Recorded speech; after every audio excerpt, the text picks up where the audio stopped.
Gujarat, India. 1063 CE. The sun hits the ground at 49 degrees Celsius. The wells have been dry for 4 months. People walk 3 hours each way to find water. Children carry clay pots on their heads.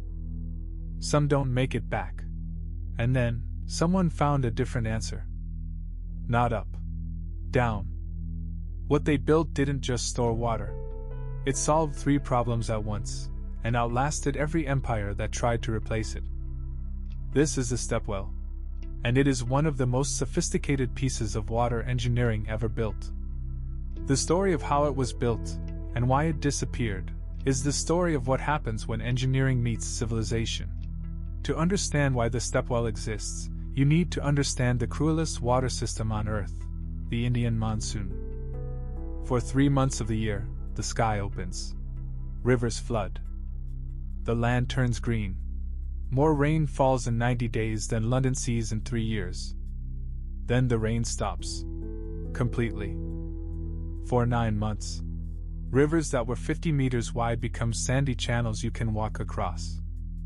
The groundwater table drops 20, 30, 40 meters below the surface. Standard wells go dry within weeks. For the kingdoms of Rajasthan and Gujarat, this was not a bad season. This was every season. For thousands of years. The engineering problem was simple to state. You need water that lasts 9 months.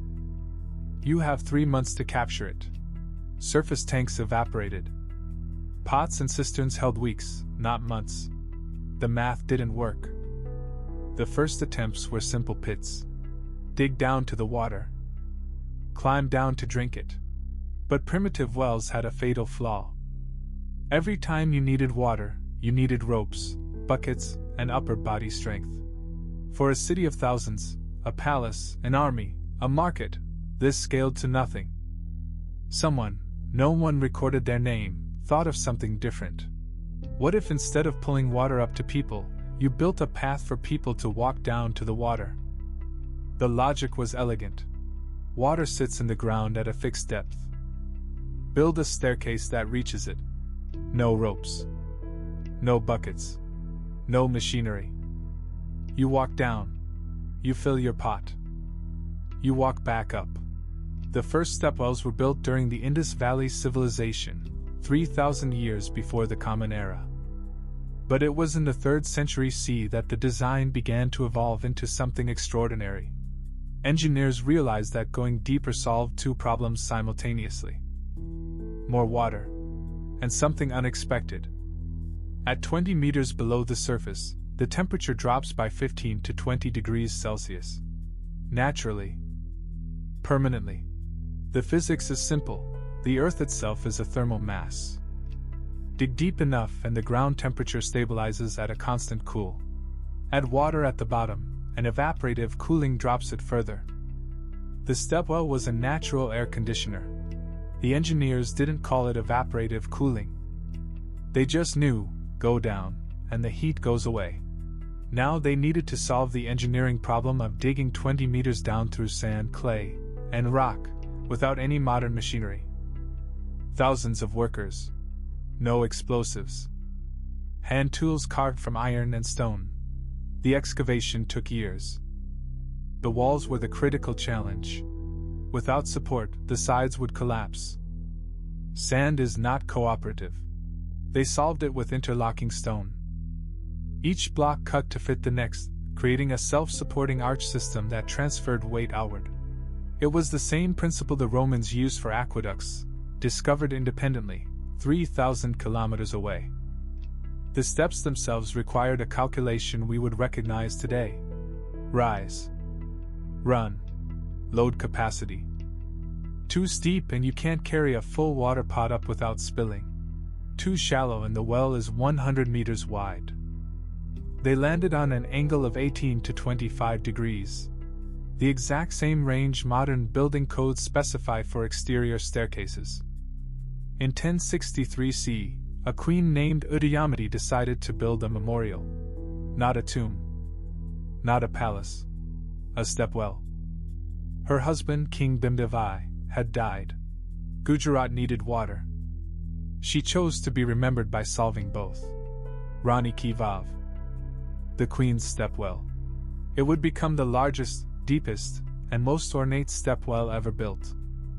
64 meters long, 20 meters wide, 7 stories deep, and covered floor to ceiling in over 500 carved sculptures. These weren't decorations. Each sculpture was structural reinforcement, carved into the load-bearing walls. The carvings told stories in sequence, like a graphic novel carved in sandstone, descending 7 floors. At each level, the carvings changed. The deeper you went, the more sacred the imagery became. At the very bottom, at the water itself, Vishnu, the god of preservation, sleeping on the cosmic ocean. The message was deliberate. The water wasn't just water. It was divine. It came from Vishnu. And you had to descend to reach it. Construction took 20 years. 15,000 man-hours per month at its peak. The sandstone came from quarries 40 kilometers away. Oxen carried it. Humans placed it. Every stone was cut to fit its specific position. There was no standard block. Every piece was unique. The tolerances were 2 millimeters. Verified by eye and hand. No measuring instruments we would recognize. When it was finished, it could supply 10,000 people with water. Indefinitely. As long as the monsoon came. Queen Udayamati walked down all 7 flights on the day it opened. She touched the water. She said nothing. She had built her husband's memorial not in stone, but in the survival of 10,000 people who would never know her name. Rani Ki Vav would stand for 300 years before disaster struck. A stepwell was never just a well. It was the center of everything. Upper levels, market stalls. Merchants set up in the shade of the first gallery where it was 10 degrees cooler than the street. Middle levels, rest and shelter. Travelers on the old trade routes would stop here for hours during the heat of day. Lower levels, sacred space. Priests held ceremonies beside the water. The descent itself was a pilgrimage. And at dawn, for 1 hour, something extraordinary happened. At the summer solstice sunrise, the light shaft hits the bottom sculpture exactly. This was not an accident.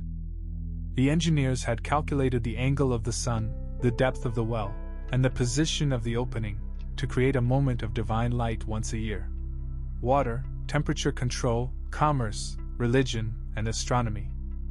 Built into one structure. With hand tools.